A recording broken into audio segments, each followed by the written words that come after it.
এই দেখুন কুট্টু সোনা মা হতে চলেছে। মা হবা কি চারটিখানি কথা, কত কষ্ট হয় বলুন তো। ও জানেন একদিন আসেনি আমার কাছে, আমার কি চিন্তা হচ্ছিল, কি জানি কি হলো, বাচ্চা হয়ে গেল কি না, এলো না কেন। তারপরের দিন দেখছি এসে বসে আছে, খাবার খেয়ে আমার জন্য অপেক্ষা করে।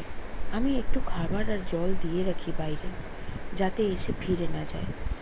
কিন্তু ও খেয়েও আমার জন্য বসে থাকে, যতক্ষণ না ওর গায়ে একটু হাত বুলিয়ে দেবো, একটু আদর করে দেবো, ততক্ষণ যাবে না, জানেন তো। আমার ভীষণ ভালো লাগে।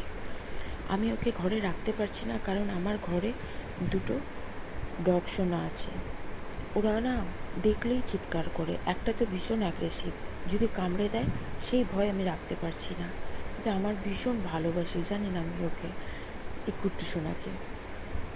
আপনারাও পারলে একটু বাড়ির বাইরে একটু খাবার একটু জল রেখে থাকবেন না। এখন তো গরমকাল, ওদের গলা কত শুকিয়ে থাকে, জল তেষ্টা পায়, ওরা বলতেও পারে না।